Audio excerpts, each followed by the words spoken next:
Mi hijo Daniel confesó un crimen que no cometió porque yo se lo pedí, y su hermano Nicolás quedó libre para seguir golpeando gente porque yo lo permití. 13 años después, Daniel vive feliz sin nosotros y Nicolás cumple 15 años de cárcel. Resulta que sacrifiqué al hijo equivocado, y ahora yo también voy a prisión. Por favor, suscríbete a nuestro canal para apoyarnos y motivarnos a seguir compartiendo más historias interesantes. Gracias. Me llamo Adrián, tengo 52 años, y durante 13 años creí que había tomado la decisión correcta. La única decisión posible cuando todo se derrumba y tienes segundos para elegir qué hijo salvar y cuál sacrificar. Porque eso es lo que hacen los padres cuando la realidad les pone un cuchillo en la garganta, eligen, deciden, actúan. Aunque después el mundo entero lo señale y les escupa en la cara. Pero nadie que no haya estado ahí parado, con el corazón destrozado y el cerebro en llamas, tiene derecho a juzgar lo que hice esa noche cuando recibí la llamada de la policía. Mi hijo, mi Nicolás, el menor, el brillante, el atleta, el que tenía futuro, había participado en una golpiza brutal contra un hombre en el callejón detrás del mercado. Un hombre que casi muere esa noche mientras mis dos hijos y sus amigos lo pateaban en el suelo como si fuera basura. Cuando llegué a la comisaría con mi esposa Camila temblando a mi lado. Lo primero que pensé no fue en justicia ni en víctimas ni en hacer lo correcto. Lo primero que pensé fue que Nicolás tenía 16 años y un expediente limpio. Una beca universitaria esperándolo y toda una vida por delante. Mientras que Daniel, mi hijo mayor, ya tenía 18 años y antecedentes menores por peleas y vandalismo. Una reputación en el pueblo que lo seguiría de todas formas. Y la diferencia entre 16 y 18 años en este país corrupto y despiadado es la diferencia entre una segunda oportunidad y una condena que te persigue hasta la tumba. Así que cuando el abogado Ramírez, nuestro amigo de toda la vida, el que cenaba en nuestra casa los domingos y conocía todos nuestros secretos, se acercó y me dijo en voz baja que había una forma de manejar esto, no lo pensé dos veces. Solo asentí y dejé que él armara el plan mientras yo me quedaba ahí parado sintiendo que me hundía en arenas movedizas. ¿Cómo diablos vamos a convencer a Daniel de confesar un crimen que no cometió solo?, pregunté. Ramírez sonrió de esa manera que me hizo sentir náuseas. Tú eres su padre, Adrián. Tienes influencia sobre él. Además, Daniel ya está acostumbrado a decepcionar. Esto solo confirmaría lo que todos ya piensan de él. Y si coopera, si hace esto por su hermano, podríamos presentarlo como un acto de redención. Como finalmente asumir responsabilidad por algo. Esa noche llegamos a casa y encontramos a Daniel despierto en la sala, sentado en el sofá con la cabeza entre las manos. Tenía el ojo morado y nudillos ensangrentados. Cuando nos vio entrar se puso de pie rápidamente. Papá, mamá, yo no quería. Las cosas se salieron de control. Yo traté de detenerlos pero, lo interrumpí levantando la mano. Siéntate, Daniel. Tenemos que hablar. Él se sentó obediente como siempre había sido conmigo a pesar de todo. A pesar de que yo lo había llamado decepción y fracaso tantas veces que las palabras ya no significaban nada entre nosotros. Camila se quedó parada en la puerta sin atreverse a entrar porque sabía lo que venía. Lo sentía en el aire como tormenta. Yo me senté frente a mi hijo mayor y le dije sin rodeos, Nicolás tiene 16 años, Daniel. Tú tienes 18. Esa diferencia lo cambia todo. Si él es procesado por esto, su vida termina antes de empezar. Pero tú ya tienes antecedentes. La gente ya espera esto de ti. Si confiesas, si dices que fuiste tú quien golpeó al hombre, que tú organizaste todo y que Nicolás solo estaba ahí por casualidad, podemos salvarlo. Podemos darle la oportunidad que tú ya desperdiciaste. Daniel me miró como si le hubiera clavado un cuchillo en el pecho. Sus ojos se llenaron de lágrimas pero su voz salió firme. Papá, yo no hice eso. Yo no golpeé a ese hombre así. Fueron Nicolás y sus amigos. Yo traté de pararlos. Me incliné hacia adelante apretando los dientes. No me importa quién lo hizo, Daniel. Me importa quién puede sobrevivir a las consecuencias. Y ese no eres tú. Nunca has sido tú. Desde que naciste has sido problema tras problema. Peleas en la escuela, suspensiones, arrestos menores. Siempre esperamos que cambiaras pero nunca lo hiciste. Y ahora tienes la oportunidad de hacer algo bueno por primera vez en tu vida. Puedes salvar a tu hermano. Puedes proteger a esta familia. ¿Y qué pasa conmigo?, preguntó Daniel con voz quebrada. Yo no tuve respuesta porque la verdad era que ya lo había descartado. Ya había decidido que él era el sacrificio necesario. Camila finalmente entró a la sala y se arrodilló frente a Daniel tomando sus manos. Hijo, por favor, entiende que no tenemos opción. Si no haces esto, los dos van a sufrir. Al menos así salvamos a uno. Al menos así algo bueno sale de esta pesadilla. Pero Daniel la apartó suavemente y me miró directamente. ¿Y después qué? Después de que confiese, ¿me van a apoyar? ¿Van a estar ahí cuando salga? Yo no pude sostenerle la mirada cuando respondí. Haremos lo que podamos, Daniel. Pero tienes que entender que las cosas van a cambiar. Esta familia no puede permitirse más escándalos, más vergüenza. Si haces esto, si confiesas, tendrás que enfrentar las consecuencias solo. Porque nosotros no podemos estar asociados públicamente con esto. No podemos arriesgarnos a que esto también destruya a Nicolás. El silencio que siguió fue como cristal rompiéndose. Daniel se quedó ahí sentado procesando lo que acababa de escuchar. Finalmente dijo en un susurro, me están abandonando. Yo me puse de pie porque no podía soportar verlo así. No podía soportar mi propia cobardía reflejada en sus ojos. Te estamos dando una oportunidad de hacer algo significativo, Daniel. De ser el hermano mayor que deberías haber sido siempre. Esto es lo que la familia necesita de ti. 3 días después Daniel confesó. Firmó una declaración elaborada cuidadosamente por Ramírez donde admitía haber organizado el asalto y golpeado al hombre hasta dejarlo inconsciente. Nicolás fue mencionado como testigo menor que había estado presente pero no participó directamente. Los otros chicos involucrados también quedaron como testigos porque sus familias también tenían dinero y conexiones. El sistema funcionó exactamente como Ramírez dijo que funcionaría. Daniel fue acusado, procesado y sentenciado a 3 años con posibilidad de libertad condicional. Durante todo el proceso yo estuve ahí en las audiencias con cara seria manteniendo las apariencias. Pero cuando todo terminó y Daniel fue trasladado para cumplir su sentencia, hicimos lo que Ramírez sugirió desde el principio, cortamos contacto limpiamente para proteger a Nicolás de cualquier asociación. Yo mismo llevé a Daniel a la terminal de autobuses cuando salió 6 meses después con libertad condicional anticipada por buen comportamiento. Le di una mochila con ropa y algo de dinero. Y le dije mirándolo a los ojos sin pestañear, lo que hiciste fue necesario, Daniel. Pero ahora tienes que seguir adelante solo. No podemos arriesgarnos a que tu presencia afecte a tu hermano. Él tiene futuro. Tú tomaste tus decisiones y ahora vives con ellas. No nos contactes a menos que sea absolutamente necesario. Esta es tu oportunidad de empezar de nuevo lejos de aquí. Daniel me miró con una expresión que todavía me persigue en sueños. No era odio ni siquiera dolor. Era simplemente vacío. Como si algo dentro de él se hubiera apagado permanentemente. ¿Esto es lo que significa familia para ti?, preguntó. Yo respondí con la única verdad que podía darle. Familia significa hacer sacrificios difíciles. Y tú acabas de hacer el tuyo. Él tomó la mochila sin decir más y subió al autobús. Y esa fue la última vez que lo vi durante 13 años. De Daniel supimos muy poco durante esos años.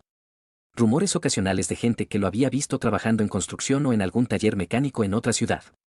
Siempre lejos, siempre invisible. Y yo me decía que probablemente estaba bien. Que probablemente había encontrado su camino. Pero nunca busqué confirmarlo porque confirmar significaría enfrentar lo que le habíamos hecho. Y yo no estaba listo para eso. Entonces, hace 3 meses, Nicolás fue arrestado nuevamente. Esta vez no hubo testigos que pudiéramos sobornar ni abogados que pudieran torcer la narrativa. Fue capturado en cámara golpeando a un hombre en el estacionamiento de un centro comercial. El hombre sobrevivió pero las lesiones fueron graves. Fracturas múltiples, daño cerebral permanente. Y esta vez Nicolás era adulto con un historial oculto de violencia que Ramírez ya no podía enterrar. Porque los fiscales estaban haciendo preguntas. Investigando los incidentes previos que habíamos pagado para que desaparecieran. Construyendo un caso de patrón de comportamiento violento. Ramírez vino a mi casa con cara de funeral y me dijo sin rodeos, Adrián. No hay salida esta vez. Nicolás va a ir a prisión. La pregunta es por cuánto tiempo. Necesitamos recursos. Necesitamos testimonios de carácter. Necesitamos todo lo que podamos conseguir para reducir la sentencia. Y yo pensé inmediatamente en Daniel. Pensé en cómo él había construido una vida en algún lugar lejos de nosotros. Pensé que quizás tendría dinero o conexiones que pudieran ayudar. Pensé que la familia era familia sin importar cuánto tiempo hubiera pasado. Así que contraté a un investigador privado que lo encontró en 2 semanas. Vivía a varias horas de distancia con un nombre diferente. Tenía su propio negocio de reparación de equipos electrónicos. Estaba casado con una mujer llamada Elena y tenían 2 hijos pequeños. Había construido una vida completamente separada de nosotros y aparentemente exitosa. Cuando tuve su dirección y número de teléfono, llamé sin pensar realmente en lo que iba a decir. Solo sabiendo que necesitaba su ayuda. El teléfono sonó 4 veces antes de que contestara. Su voz era diferente. Más profunda y más controlada de lo que recordaba. ¿Quién habla?, preguntó. Yo dudé un segundo antes de responder. Daniel, soy tu padre. Adrián. El silencio que siguió fue largo y denso. Finalmente él dijo, ¿cómo conseguiste este número? Contraté a alguien para encontrarte. Necesito hablar contigo. Es urgente. Se trata de tu hermano. Otro silencio. Y luego, no tengo hermano. Y colgó. Daniel simplemente nos diera la espalda cuando más lo necesitábamos, así que tomé la decisión de ir a verlo personalmente. Conduje 4 horas hasta su ciudad sin avisarle. Encontré su negocio. Una tienda limpia y bien organizada con su nombre falso en el letrero. Entré y lo vi detrás del mostrador reparando una computadora. Había envejecido bien. Se veía saludable y tranquilo. Nada del chico roto que había dejado en esa terminal de autobuses 13 años atrás. Pero yo no podía irme. No así. Daniel, éramos una familia. Hicimos lo que teníamos que hacer en ese momento. Fue una decisión imposible, pero tomamos la que nos pareció mejor. No puedes castigarnos para siempre por eso. Algo en su rostro cambió. Una pequeña grieta en esa calma perfecta. ¿Castigarlos? Papá, no los estoy castigando. Los estoy ignorando. Hay una diferencia. Ustedes tomaron su decisión hace 13 años. Eligieron a qué hijo salvar y a cuál sacrificar. Vivieron con esa elección. Prosperaron con esa elección. Y ahora que su hijo elegido volvió a meter la pata, quieren que yo, el hijo desechable, venga a rescatarlo otra vez. Pero ¿sabes qué? Ya di todo lo que tenía que dar a esta familia. Confesé un crimen que no cometí. Pasé tiempo en prisión. Cargué con un registro criminal. Fui expulsado de la escuela. Perdí amigos. Perdí oportunidades. Perdí años de mi vida. Y cuando salí, ustedes me dejaron con una mochila y dinero para el bus como si fuera basura que había que sacar. Así que construí algo nuevo. Algo que no incluye a ustedes. Y Nicolás puede enfrentar las consecuencias de sus propias acciones por una vez en su vida miserable. 2 guardias de seguridad entraron en ese momento y me escoltaron fuera mientras yo gritaba, esto es cobardía, Daniel. La familia no se abandona. Tu hermano te necesita. Pero él solo me dio la espalda y volvió a su trabajo como si yo no existiera. Cuando llegué a casa esa noche, Camila estaba esperándome en la cocina. Y, preguntó. Yo solo negué con la cabeza. No va a ayudar. Dice que ya no somos su familia. Ella sintió como si lo hubiera sabido todo el tiempo. Adrián, tenemos que hablar. Su tono me hizo sentar porque reconocí ese sonido. Era el mismo tono que usó cuando decidimos qué hacer con Daniel 13 años atrás. Camila confesó que Daniel la había advertido sobre Nicolás meses atrás, pero no le hice caso. Luego me dijo que habíamos destruido a ambos hijos y pidió el divorcio. En medio de todo esto, Nicolás seguía en la cárcel esperando sentencia. Fui a visitarlo una vez y apenas me reconoció. Estaba delgado y pálido con ojos hundidos. Papá, dijo cuando me senté frente a él separados por el cristal. Esto es tu culpa. Todo esto es tu culpa. Nunca me dejaste enfrentar nada. Siempre me protegiste. Siempre arreglaste todo. Y ahora no sé cómo parar. No sé cómo ser otra cosa que esto. No pude responder porque tenía razón. Le había fallado protegiéndolo demasiado mientras fallaba a Daniel protegiéndolo muy poco. Y ambos pagaron el precio de mis decisiones cobardes disfrazadas de amor paternal. Entonces, 3 días antes de la sentencia de Nicolás, recibí un email de Daniel. O de la persona que ahora era. El asunto decía simplemente lee esto. Cuando abrí el mensaje había un documento adjunto. Era una declaración detallada de todo lo que había pasado hace 13 años. Escrita con precisión clínica y sin emoción. Explicaba cómo fue presionado para confesar. Cómo Ramírez construyó la narrativa falsa. Cómo yo lo abandoné después. No pedía venganza ni justicia. Simplemente establecía los hechos para el registro. Terminaba diciendo, escribo esto no porque quiera destruir a mi familia biológica, sino porque el silencio solo ha servido para proteger a la gente equivocada. Mi hermano Nicolás nunca aprendió que las acciones tienen consecuencias porque nuestros padres siempre lo protegieron de ellas. Incluso cuando eso significaba sacrificarme a mí. Esto no es venganza. Es simplemente la verdad. Y la verdad merece ser conocida. He perdonado en el sentido de que ya no cargo odio. Pero el perdón no significa reconciliación. He construido una vida que funciona porque no incluye a la gente que me traicionó. Y planeo mantenerla así. Esta será la última comunicación que tendrán de mí. Usen esta información como quieran. Pero sepan que mi vida continúa sin ustedes en ella. Esa declaración fue entregada a los fiscales, al juez, a los medios. Y explotó todo lo que quedaba de nuestra vida privada. El juicio de Nicolás se convirtió en un circo mediático donde no solo se juzgaba su crimen actual sino toda la historia de nuestra familia.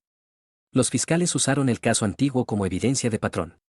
Mostraron cómo Nicolás había sido protegido repetidamente. Cómo nunca había enfrentado consecuencias reales. Cómo la familia había usado dinero y conexiones para mantenerlo libre mientras Daniel pagaba por crímenes que no cometió. El juez no fue gentil en su veredicto. Sentenció a Nicolás a 15 años con posibilidad de libertad condicional después de 10.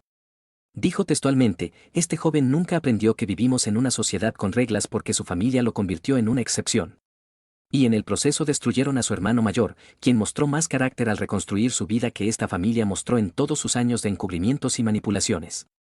Nicolás fue llevado esposado y no me miró cuando pasó a mi lado. Camila no estuvo en el juicio. Ramírez estaba siendo investigado por la fiscalía. Y yo estaba sentado solo en esa sala de tribunal sintiendo el peso de 13 años de decisiones equivocadas aplastándome. Perdí mi trabajo una semana después. Separación mutual dijeron los documentos, pero todos sabíamos la verdad.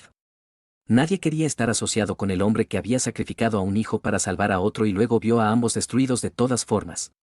Vendí la casa porque no podía pagar la hipoteca. Me mudé a un apartamento pequeño. Dejé de contestar el teléfono porque cada llamada era un periodista o alguien queriendo escupirme insultos. Y en ese apartamento vacío finalmente tuve que enfrentar lo que había hecho. No solo a Daniel sino a Nicolás también. Porque al protegerlo de todo lo había convertido en alguien incapaz de funcionar en el mundo real. Alguien que recurría a la violencia porque nunca había aprendido otras formas de manejar frustración o conflicto. Daniel tenía razón. Yo había elegido salvar a un hijo pero en el proceso los había destruido a ambos. Solo que uno de ellos tuvo la fuerza para reconstruirse mientras el otro simplemente siguió cayendo. Intenté contactar a Daniel una última vez. No para pedir ayuda o perdón sino simplemente para decirle que finalmente entendía. Que tenía razón en todo. Que construir su vida lejos de nosotros había sido la decisión más saludable que pudo tomar. Le escribí un email largo explicando esto. Diciéndole que estaba orgulloso de que hubiera logrado crear algo bueno a pesar de todo lo que le hicimos. Que sus hijos tendrían el padre que él nunca tuvo en mí. Que su esposa tenía suerte de tenerlo porque claramente ella veía en él lo que yo fui demasiado ciego para ver. Y que esperaba que su vida continuara siendo todo lo que merecía. Su respuesta llegó 3 días después. Era breve, Adrián, agradezco el email pero no cambia nada. No escribo esto con crueldad sino con honestidad. Has llegado a estas conclusiones 13 años demasiado tarde y solo porque finalmente enfrentaste consecuencias. No porque realmente entendieras el daño que causaste. Mi vida funciona porque la construí sobre bases completamente nuevas. Sin ustedes. Sin esa historia. Sin esa familia. He explicado todo a Elena y a mis hijos de manera apropiada para su edad. Saben que tengo una historia difícil pero que la superé. Y esa historia no incluye a ustedes en el presente ni en el futuro. Te deseo paz en resolver tu propia conciencia. Pero esa paz no puede venir de mí. Adiós, Daniel. Y eso fue todo. No hubo reconciliación dramática. No hubo momento de perdón cinematográfico donde la familia se reúne y supera el pasado. Solo un hombre que tomó decisiones terribles hace 13 años enfrentando finalmente las consecuencias. Mientras sus 2 hijos vivían vidas completamente separadas. Uno en prisión pagando por crímenes que finalmente cometió. El otro libre viviendo una vida que construyó sin nosotros. Y yo atrapado en medio. Demasiado viejo para empezar de nuevo. Demasiado marcado para ser aceptado nuevamente en la sociedad que una vez me respetó. Viviendo en un apartamento pequeño con el peso de mis decisiones como única compañía. Pero entonces, 2 meses después de la sentencia de Nicolás, cuando pensé que no podía empeorar, recibí una llamada de la fiscalía. Querían hablar conmigo sobre el caso original. Sobre mi papel específico en la manipulación del testimonio de Daniel. Sobre los pagos que hice a testigos para que cambiaran sus historias. Sobre las amenazas que Ramírez había hecho en mi nombre. Señor Adrián, dijo el fiscal en su oficina mientras continúe 200 Amio sudaba frío sentado frente a su escritorio. Tenemos evidencia suficiente para proceder con cargos de obstrucción a la justicia, manipulación de testigos y conspiración para cometer fraude legal. Estos son crímenes graves con sentencias potenciales de 5 a 10 años dependiendo de qué más encontremos en la investigación. Tiene derecho a un abogado y le sugiero fuertemente que consiga uno. Salí de esa oficina sintiéndome como si el piso se hubiera abierto debajo de mí. Llamé a Ramírez desesperado pero su secretaria me dijo que él ya no podía hablar conmigo por consejo de sus propios abogados. Llamé a Camila y ella contestó con voz cansada. Adrián, yo te advertí. Te dije que esto terminaría mal. Te dije que necesitábamos dejar que Nicolás enfrentara consecuencias hace años. Pero nunca me escuchaste. Y ahora todos estamos pagando el precio de tu orgullo y tu cobardía. Y colgó. Hola, dije con voz ronca. Del otro lado escuché una voz que no había oído en años. Era la víctima original. El hombre que Nicolás y sus amigos habían golpeado hace 13 años. ¿Adrián?, preguntó. Yo apenas pude responder. Sí. Él continuó, me llamo Roberto. Probablemente no recuerdes mi nombre porque para ti solo era el hombre que fue golpeado. El inconveniente que tenías que manejar. Pero yo recuerdo todo. Recuerdo despertar en el hospital con el cráneo fracturado y costillas rotas. Recuerdo a la policía diciéndome que habían arrestado al culpable. Recuerdo el juicio donde ese chico Daniel confesó todo. Y recuerdo pensar que algo no cuadraba porque los testigos describían a varios atacantes pero solo uno fue procesado. Viví 13 años con dolores crónicos. Con migrañas constantes. Con pérdida de memoria. Con miedo de salir de noche. Y ahora me entero de que todo fue mentira. Que el chico que fue a prisión era inocente. Y que tu hijo, el verdadero culpable, siguió libre todos estos años hasta que finalmente atacó a alguien más. Mi voz apenas funcionaba cuando respondí. Roberto, yo, no sé qué decir. Lo siento, no cubre ni una fracción de lo que te hice. De lo que te hicimos. Él río amargamente. No llamo para escuchar disculpas, Adrián. Llamo porque necesito que entiendas algo. Durante 13 años creí que había obtenido justicia. Que el hombre que me golpeó estaba pagando su deuda. Eso me ayudó a seguir adelante. Pero ahora sé que nunca hubo justicia. Solo una familia rica manipulando el sistema para proteger a su hijo mientras sacrificaban a otro. ¿Y sabes qué es lo peor? Que Daniel, el único inocente en todo esto, es el único que realmente reconstruyó su vida de manera significativa. Mientras que tu familia, con todo su dinero y conexiones, se destruyó desde adentro por no poder hacer lo correcto ni una sola vez. Hubo una pausa. Luego agregó, voy a testificar contra ti en el juicio, Adrián. Voy a asegurarme de que finalmente enfrentes consecuencias por lo que hiciste. No por venganza, sino porque la justicia que me robaron hace 13 años finalmente necesita ser servida. Espero que valiera la pena. Espero que los años que tu hijo tuvo de libertad valieran lo que está por venir. Y colgó. Me quedé ahí sentado sosteniendo el teléfono muerto, sintiendo cada palabra como cuchillos. Roberto tenía razón en todo. Yo había robado su justicia. Había robado años de paz a Daniel. Había robado la oportunidad de crecimiento a Nicolás. ¿Y todo por qué? Por reputación. Por apariencias. Por la ilusión de controlar una situación que nunca estuvo bajo mi control. Me levanté y caminé al espejo del baño mirando al hombre en el reflejo. Viejo, cansado, roto. Un extraño que había sacrificado todo lo que importaba en nombre de proteger algo que nunca fue real. Mi familia estaba destruida. Mis hijos perdidos de formas diferentes pero igualmente permanentes. Mi esposa ida. Mi carrera terminada. Mi reputación hecha pedazos. Y yo enfrentando prisión por crímenes que cometí mientras trataba de encubrir crímenes que mi hijo cometió. Y en algún lugar, a varias horas de distancia, Daniel estaba cenando con su esposa Elena y sus hijos. Riendo quizás. Tranquilo definitivamente. Viviendo una vida que construyó siendo exactamente lo que siempre debió ser, fuerte, resiliente y libre de nosotros. El juicio comenzará en 3 meses. Mis abogados, nuevos porque ya no puedo pagar a los buenos, dicen que probablemente pasaré tiempo en prisión. Que la evidencia es abrumadora y el fiscal quiere hacer un ejemplo de mí. Especialmente con toda la atención mediática. Nicolás cumplirá su sentencia completa sin posibilidad de reducción dado su historial. Ramírez perdió su licencia y enfrenta sus propios cargos. Camila inició una nueva vida en otra ciudad y bloqueó mi número. Y Daniel, mi hijo mayor a quien abandoné en una terminal de autobuses con una mochila y una mentira, continúa siendo la única historia de éxito en toda esta tragedia. El universo tiene un sentido del humor cruel. Porque la única persona que realmente hizo algo bueno con su vida es la que yo traté como desechable. Como sacrificio necesario. Como daño colateral aceptable en mi plan para salvar al hijo correcto.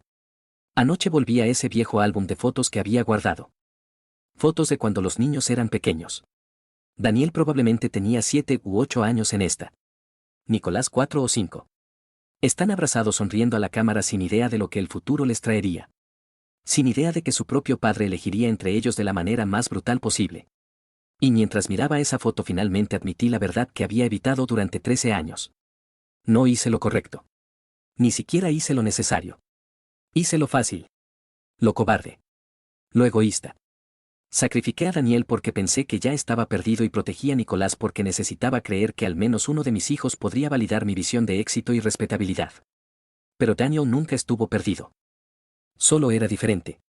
Más difícil quizás, pero no menos valioso. Y Nicolás nunca fue el hijo perfecto que yo creía. Solo era un niño que necesitaba guía y consecuencias que yo nunca le di. Y ahora, 13 años después, ambos están pagando por mis decisiones de maneras que nunca imaginé. Uno literal y físicamente en prisión. Y el otro emocionalmente tan separado de esta familia que ya ni siquiera usa nuestro apellido. Y aquí estoy yo. Escribiendo esto en este apartamento vacío la noche antes de que comiencen las audiencias preliminares de mi propio juicio. No buscando compasión porque no la merezco. No buscando perdón porque eso no está disponible para mí. Solo documentando cómo una decisión tomada en pánico hace 13 años se convirtió en una avalancha que eventualmente destruyó todo lo que tocó. La ironía es que sacrifiqué al hijo equivocado. Ahora ambos perdidos y yo esperando prisión. No hay forma de arreglarlo, solo pagar por ello. Habría sacrificado a un hijo inocente para salvar al culpable, o dejado que ambos enfrentaran sus propias consecuencias. Si fueras Daniel, ¿habrías perdonado a tus padres después de 13 años, o también los habrías borrado de tu vida? Comparte tu opinión en los comentarios. No olvides suscribirte al canal Traición del Reddit y activar las notificaciones. Gracias por ver, la moraleja de la historia. La lección más cruel que aprenderás como padre es esta: proteger a tus hijos de las consecuencias no es amor, es cobardía disfrazada de sacrificio. Cuando intervienes cada vez que fallan, cuando usas tu dinero o influencia para borrar sus errores, cuando decides que uno merece más oportunidades que el otro, no estás salvándolos. Estás criando adultos incapaces de funcionar en un mundo que no los protegerá como tú lo haces. Les robas la oportunidad de aprender que sus acciones tienen peso, que el dolor enseña, que caer y levantarse construye carácter. La verdadera protección no es evitar que caigan. Es enseñarles a levantarse. La verdadera justicia no es elegir favoritos. Es tratarlos con la misma dignidad y las mismas consecuencias, porque al final, tus hijos no necesitan que sea su escudo permanente. Necesitan que sea su guía hacia la responsabilidad. Como dice el viejo proverbio, el árbol que crece torcido porque nunca fue podado, eventualmente cae y aplasta todo a su alrededor, incluyendo al jardinero que se negó a corregirlo.